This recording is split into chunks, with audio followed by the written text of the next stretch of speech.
Today, my guest is Major Glenn Ignacio.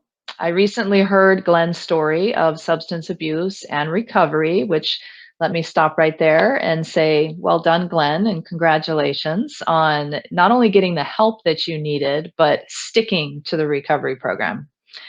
It's not easy, as we're going to hear in a minute. Your story described some euphoria in the early stages of the addiction, as well as post-acute withdrawal symptoms in the recovery stage, both of which I think would be actually really good for our listeners to hear about. So, welcome, Glenn. Thank Thank you very much for taking this time with me today. And I'm going to turn it over to you. Please share your story with us. Sure. Well, thank you for the invitation, and I'll explain to everybody sort of who I am and how all this happened, and how I sort of pulled out of it. So, first of all, again, thank you, and for everybody that's listening, I'm Glenn Ignacio. I actually retired. Actually, was medically retired. I'll explain that. For 22 years with the Air Force, I was a special operations and combat rescue pilot. Even before that time, I was actually enlisted for about 6 years right out of high school, and slowly got my degree and became a pilot, which is a fantastic thing. That was my dream. So how I got into this situation is rather interesting because of my career field. I've deployed all over the world, but I was at a training event here back in the United States, and I got what's called the bends. Okay, so we do a lot of high altitude things, just like an airliner flies at altitude. And bends is also known for a lot of people that do scuba diving.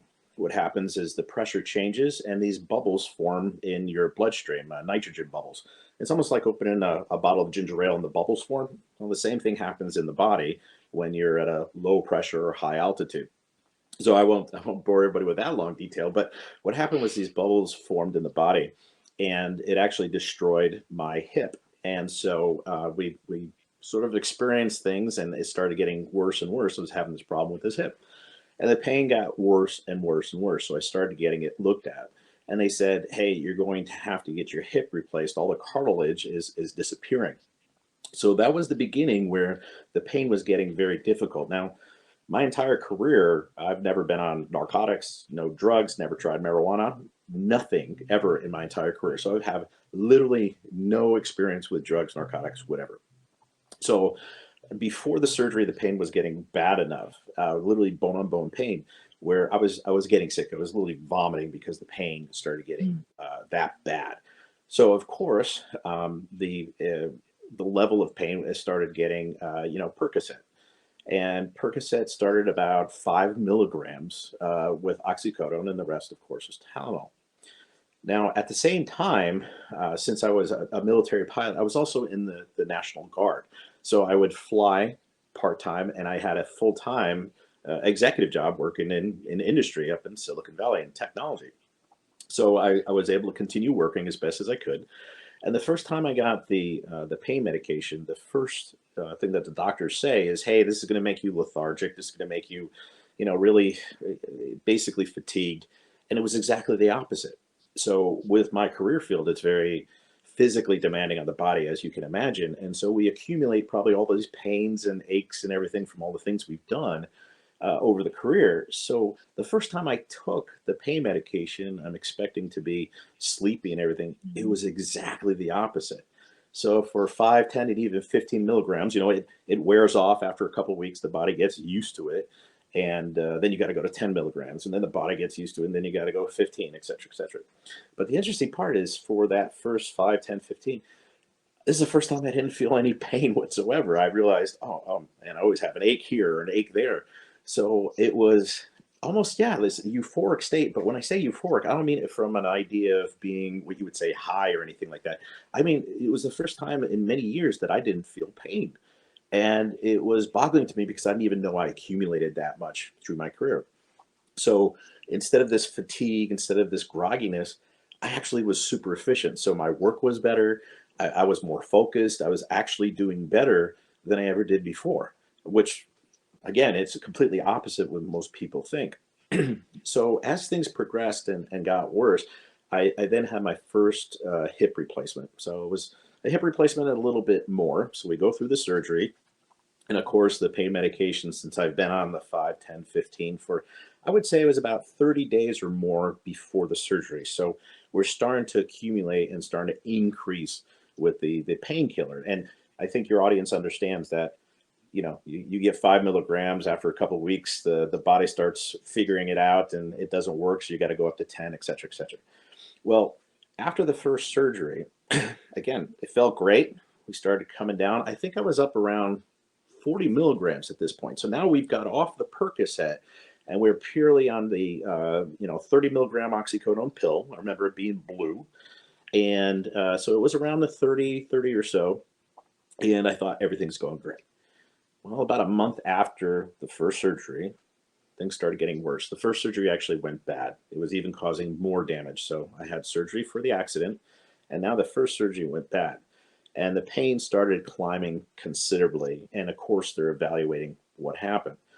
So just to give you an idea and sort of fast forward this a little bit, that 30 milligrams kept on going higher and higher and higher to the point that it was at 240 milligrams of pure oxycodone a day, which is absolutely boggling. Now, this didn't go overnight. This accumulated over time, and it was more than a year before they did the second hip replacement. They had to figure out what was going on. But the pain was so bad that if I tried to stop, it literally was like I literally would have been vomiting from the pain. So the idea of getting to these pain medications and getting to this level was shocking for me. I think as we went 30, 40, 50, and I think it was 60, and I was upset that this is not working. Again, we're talking about serious pain when it's not working. And I was so upset that at the time, my wife at the time and I went to my doctor, and she was great. She was managing this. She was telling me that I was probably going to have to be in a program to get off of this because of the amount. And I remember being in tears going, I can't believe I have to take more. And so she stepped me up and we managed it as best as we can, but literally the pain was that bad. So eventually it got to 240 a day by the time I got to the second surgery. So now this is like probably a year and a few months. And that's what was managing it.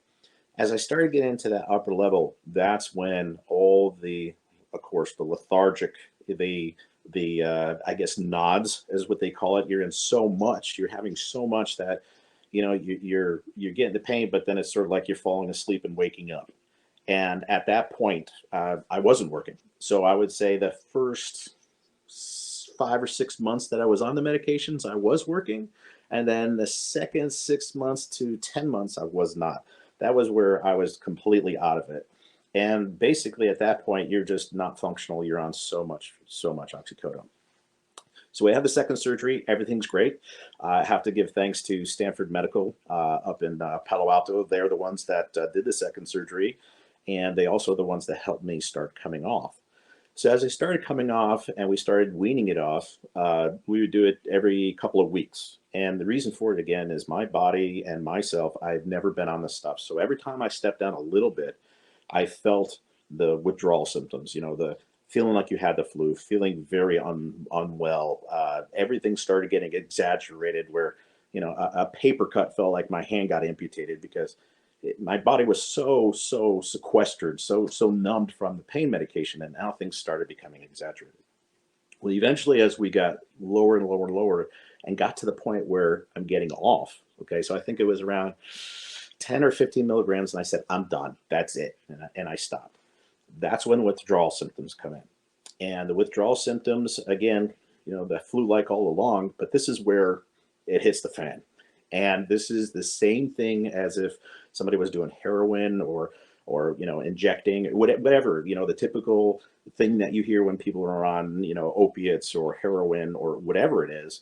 This withdrawal symptom is the same across the board. So was I sick? Absolutely. You're vomiting because you can't keep your food down. You lose control of your bowels. I literally, and I'm completely vulnerable with you and straight up with people because this is the fact, is that I was walking around for a week with Depends on because I did not know if I was going to go to the bathroom or, what was going to happen. I had an accident. That's how I realized, oh my God, this is what happens. So, you're vomiting from your sick.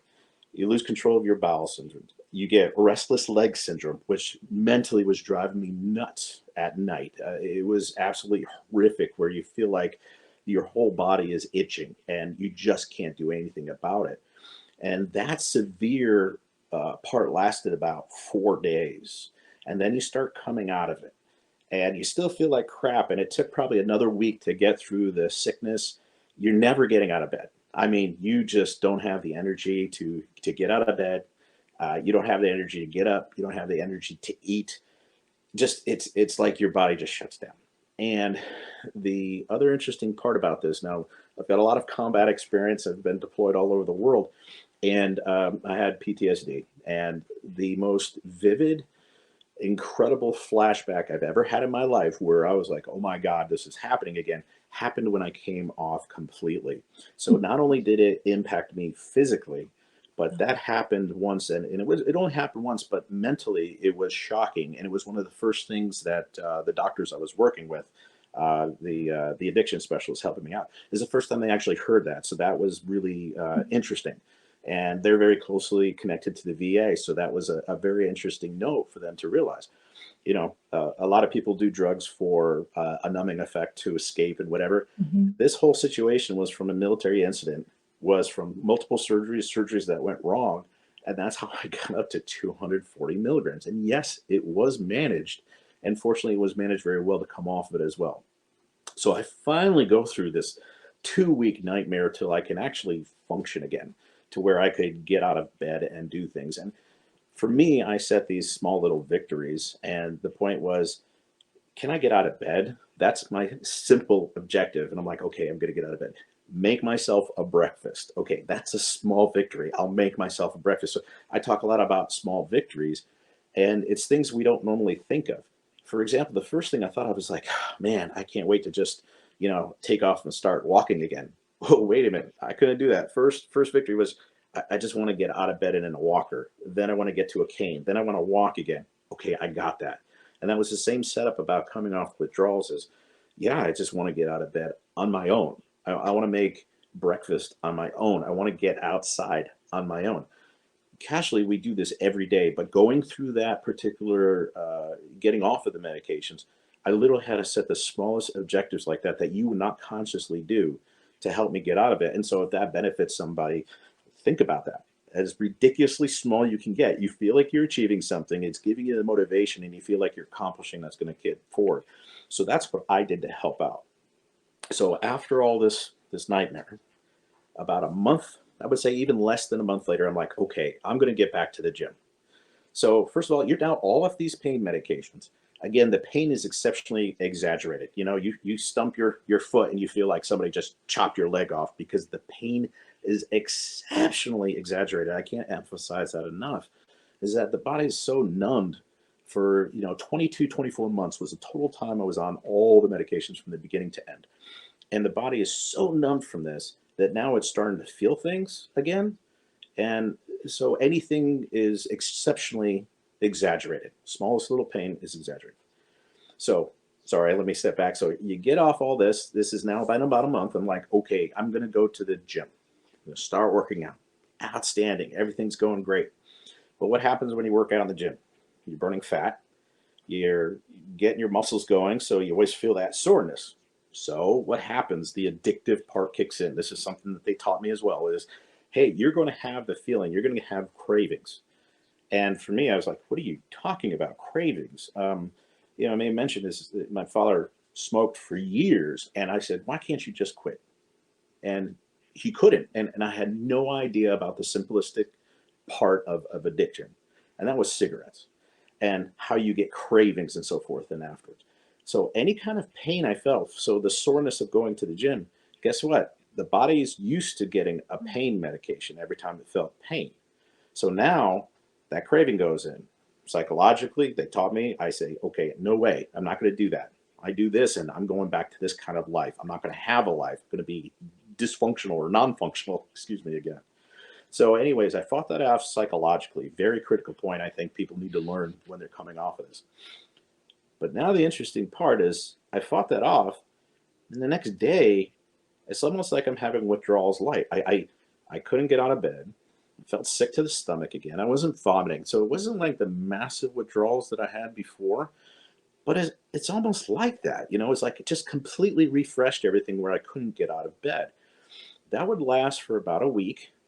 Okay, get through that. 2 or 3 weeks, starting to work out again, starting to bike again, and starting to work, get to the gym.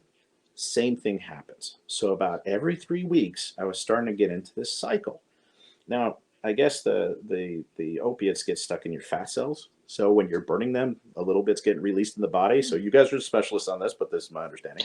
But again, the key thing about this was whenever I felt pain, psychologically, I want a pain pill. Okay, ignore that. But the body subconsciously is looking for that. So when it realizes it doesn't have it, then it gets into that withdrawal stage again. So it's beyond your consciousness. This is just what's happening. So again, this is happening every 3 weeks. I went from June till about January, February of this happening every 3 weeks. I was practically pulling the hair out of my head. So it was about 5 months, 5 or 6 months. So I went to the VA and said, hey, I don't know what's going on with me. Is something happening? Is there something wrong? And they explained to me, you have post-acute withdrawal syndrome, which is called PAWS. Now, I had no clue what this was. I've never been on these medications before. And they said simply is that you've never been on any kind of medication. You've never been on marijuana, never been on opiates, never been on narcotics whatsoever, that you saturated your body so much, and it was for so long that your brain has become basically wired to deal and have the opiate. So what happens is, as soon as I feel pain, the brain is looking for that pain, that oxycodone or whatever. When it doesn't get it, it's almost like you came off of it, so you get into this withdrawal stage. Now that's the layman's explanation, so I'm not not a scientist or a doctor, but this was happening 3 or 4 weeks. Worst part about this, okay, this is where I think the peer support is important and have an understanding from family and friends. Now, again, I was a senior officer. I was a pilot in the Air Force. Never been on this stuff. Have a master's degree. So not a guy living on the streets. So that stigma should be out. This happens to anybody, and they told me it happens to doctors, lawyers. Me as a pilot, everybody. And the worst part about the post-acute withdrawal syndrome is that people that I knew close to me, even family, thought that I was back on the pain medication. And I would tell them, hey, look, you can watch me, you can monitor me. I am not taking anything, but this is what's happening. And I understand that this is one of the most powerful things to get off of. But the worst part was having the closest people that you care about and that love you, thinking that you're back on a medication. And psychologically, that is destructive. Fortunately, I have sort of a alpha type personality, and I'm like, no, and I'm going to fight you on this. And I was able to get through it. But I think that's the biggest part, is that when somebody sees somebody going through this afterwards, and say it's post-acute withdrawal syndrome, sure, look at the person to make sure that they're not getting on the narcotics again and they don't have that ability. But it may be something else. They may not be on the medication. And that's important for people to understand, to help them. It really is. So now let me sort of fast forward again to where I go to the VA. And I explain to them this post-acute, they explain to me the post-acute withdrawal syndrome. I'm like, okay, how do we get rid of this? I didn't even realize it would last months. And he said, well, we have to trick the brain. You have a couple options. There's methadone, which I heard about and was scared to death of, saying, no, I don't want anything like that. You got to go to a clinic. You got to take it.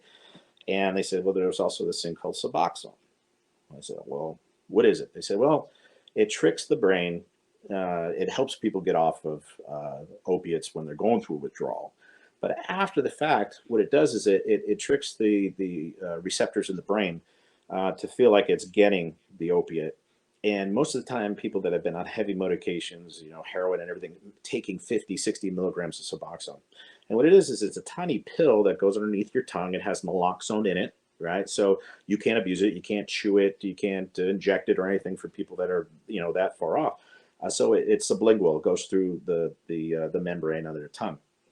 And what it did was, again, it just tricked the brain. So to give you an idea, the day that they tried this was probably one of the worst times, that bottom dip where I was like in this withdrawal light. I looked like crap. I looked like I was gray, looked just absolutely like Walking Dead. So they gave me 2 milligrams and waited about 20 minutes. Not really an effect. I said, okay, we'll give you a couple more. And sure enough, over that 15 to 20-minute period, it felt like somebody took a squeegee across a dirty window like this, and everything became vivid. It's like I could see things very clearly. The colors of the world came back. I walked into the bathroom and I looked like I was a different person. It's like the color of my skin came back. That droopy gray was gone. I looked normal again. It was the weirdest thing I've ever experienced, but that's what the Suboxone did for me. And so I was on four, they gave me six just in case, 6 milligrams. And, I had to wean off of that, which honestly, I think coming off of that was almost harder than coming off the opiates. Really? But that was enough for me to get functional. Sometimes people are on it for life, but that's what actually got me through the post-acute withdrawal syndrome. So it has been an incredible journey of experiencing these narcotics, getting off the narcotics, and then finding out a follow-on problem called the post-acute withdrawal syndrome. So that's been my journey, and the eye-opening part was how it affects you mentally, how it affects you physically, absolutely. Having the right doctors that were watching things, both on the way up and also on the way down, and having a support network that was really supportive with me with the VA in Stanford. Stanford and the VA in Palo Alto, California are tightly connected. They actually work together. So I had a lot of benefits to work with them and go through the programs accordingly. Yes, it does take a lot of self-discipline and drive. Those small victories helped me out. If I was focused on what am I going to do with my life now that I can't function as a pilot, I'd probably have a huge mountain to climb like Everest. So setting the small little objectives of just getting out of bed was important, and having the friends and the family support you. And I think it's critical that people understand that this happens to great people, not just drug addicts or people that abuse drugs. This happens to everybody, and it happens to everybody across the United States. And it's a difficult process to get through. So you have to be supportive and understanding. And after they get through it, it's a lot of maintenance to help the individual along. I wanted to do as much as I could on my own, but having the understanding both psychologically, emotionally, and spiritually was the most important. So you really have to watch out that and not go to your first assumptions that this person is taking drugs again. That was my journey, and I continue to talk about it and continue to drive on because people need to understand that this is a whole different perspective. So I hope that explains it. It's a little bit of Yeah. a long story, but it covered a couple of years and a lot of events. No, it's fascinating, and thank you. That's good information, and I mean, I don't have that perspective on that side of it, unless somebody shares it. And Yeah. so I think this is fantastic. How long were you on the Suboxone? Geez, believe it or not, let me see. Let me finish. What was the date? Oh, I should have I should have thought about this. So that would have been 2016, 2017, and it was probably about 4 years to come off of it. And the reason for it is when you come off of it, um, say, let me just give you an idea. Say you're down to 2 milligrams, and you're like, I'm gonna cut the pill in half. Well, that's a 50% drop. So when you look at the percentages and you drop 50%, you do have withdrawal light. You won't feel well for about a week or two. It actually Yeah. lasts longer.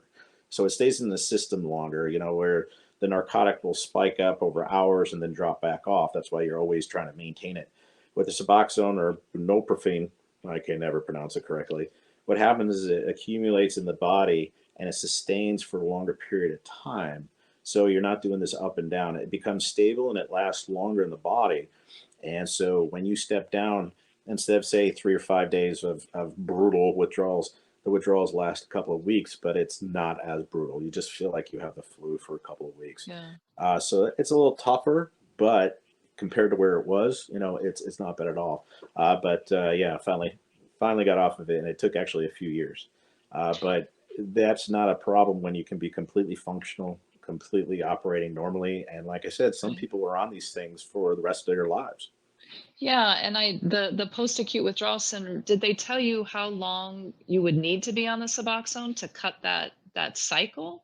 Yeah, I mean, each person is different, Yeah. and I looked at it and I was able to find for me and working with them, it was like, okay, when mentally I wasn't have any thought of, oh, it's not as strong as the opiates, right? So Yeah. whenever I had an injury or something, you get that craving. So the cravings would go away. So when I finally had the psychological strength and nowhere about, okay, I'm not having these cravings. I think I'm doing pretty well here. We got some stability to things. My health is okay, much more stable of looking good, feeling good. That's when between the two of us, and when I say the doctors and myself, that's when we started looking at it going, hey, we can step down. So I think it's a case by case Okay. basis. And it Mhm. also depends on how you're feeling. Because, I could come down to say a milligram and I might need to be on that for the rest of my days because it really depends on how much the brain has really rewired itself for the brain chemistry. Okay. Calibrates itself. And sometimes, I guess, for some people, depending on either how long they've been on the medication, the actual pain medication, that may be impact them as far as Sure. how long they're on it or if they're on it for life. So it's very collaborative, and the more open you are with the doctor, um, I think that that's the best feedback mechanism. It is really a 360 mechanism. You're giving the Right. solid, real information, and the doctors are giving you feedback of like, hey, this is how we should step down. But it's a Right. longer process. Yeah. Well, it bridged the gap for you until you could get past a certain point and strong Yeah. enough to then, okay, let's try something else. And so now you're past that. Do you still have any of these feelings of the withdrawal symptoms at all? Or are you back to I'm fortunate. I'm pretty much back to normal. okay.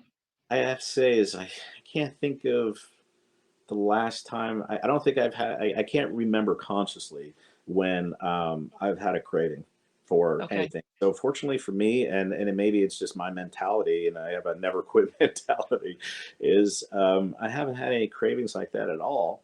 You experience pain from either working out or whatever it may be, or Right. just getting old or injuries. Yeah. I just deal with them accordingly. Um, Okay. the hard part is because my injury was really bad, and of course the first surgery caused even more damage. Yeah. For me, the hip pain and the situation I'm facing uh, never goes away. It's always there. Out of well, I love these questions. Out of 1 to 10, it's always like a constant three, 4.5, Oh, depending on if I'm working out or not. So I have oh, to deal with that all the time, and that sucks. And the last time that all that pain was gone, sure, it was on the narcotics, but I use other things, acupuncture and other things, to be a little bit more. It was that homeopathic, I guess, is the right yeah. term. But trying to do things like so, self care is really important, and I just found other paths to deal with it. Yeah. So yeah, that pain has never gone away since I was on the medication, but I'd rather be able to tolerate this little Yeah. pain and have a quality of life that's Yeah. beneficial than something that's completely Well, numb. and it didn't go away very well on the medicine either. So No, right. it's a journey. It's a journey, and I think about it, and I was fortunate enough to have the experience with the VA and Yep. understanding the whole situation. And I do always wonder, well, people that are in different situations, or maybe they do this from a recreational standpoint, that don't have that kind of support, and do really wonder how do they come off of this. And I Right. think that's where the understanding comes in, and I think that follow-on treatment, even after you go through the massive withdrawals, is what's key. So I gotta touch on this one. I'll just say this real quick. Is so I sort of became a mentor at the VA, and there's a difference between officer and enlisted. Me, I don't really care. Some people do. And so I was in this group. This is again where they were teaching me like, hey, you're gonna have cravings. How do you deal with it? So it was like a group thing, and it was all veterans, which was comfortable. But I'll never forget this. And this was the aha moment where it's like, okay, I'm going to make a difference and talk about this. So there was a Green Beret in the room, younger guy. I think he had his leg was amputated due to an IED, or an improvised explosive device. And his leg was amputated. He was receiving pain medication. I don't know if it was from a doctor, VA, whatever. Pretty good amount of oxycodone. And then they just cut him. So he didn't go through a process to wean off. They literally just cut him. And he told me how bad it was. And then, unfortunately, somebody offered him heroin, and that's what he turned to because he was trying to buy pills. My understanding is very expensive, so heroin was a cheaper solution for him. Mhm.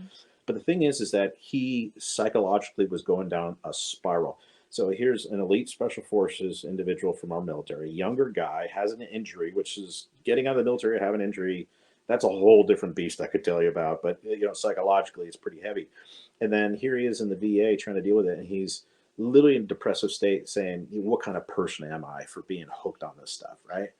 And he thought I was a member of the staff. And I was like, dude, I'm one of you. And he's like, wait a minute, you're an officer. I'm like, yeah, who cares? This happens to anybody and everybody. And it was like these bricks fell off of his shoulder. And he's like, really? And so it was like he put himself in such a depressive state and like a low life state, telling him, hey, this happens to everybody. It just changed his perspective, and it Right. really changed him, and he got out of things. But it was really interesting that he was tempted based on being offered heroin. He had to go to it based on being cut off, Mhm. and the psychological stigma he had himself, not just of other people thinking of people on opiates, but he put himself in the ground even more because he's never been through this thing. And that was the aha moment. It's like, I'm going to help people because it Mhm. changed him. And if I can change anybody's life by just hearing the story, great. But it is, I always wonder what it's like for people on the street to get off of this kind of thing, Yeah. when they have to endure that kind of experience. Yeah, no resources. Yeah, and that's a Yeah. good point. And I think for us in the healthcare community, that's an important point. And when I'm interviewing someone that I suspect of diversion, that is one of the points I try to make to them. It's like, you're not, if you are, if you have a substance abuse problem, you are not the first person I've ever seen with this problem. Lots of nurses or pharmacists or, physicians, whatever the field is, you're not alone. Yeah. And Yeah. so, don't beat yourself up for it. Let's just like end it now and, start that new process of that journey. So, yeah, that's Yeah. definitely. Well, thank you very, very much. And thank you for your willingness to tell your story and get it out there because I'm for sure it's already helped that one gentleman, but I'm sure it helps many, many people out there. So, thank you Yeah. very much, Glenn. Absolutely. And giving that insight to those that don't understand, and also telling those that are in it that can't doesn't exist. You can actually do it. So, You can yeah, thank you actually for the do it. I opportunity. I like it. appreciate Can't doesn't exist. All right. it. Thank you very much. Thanks. Take care.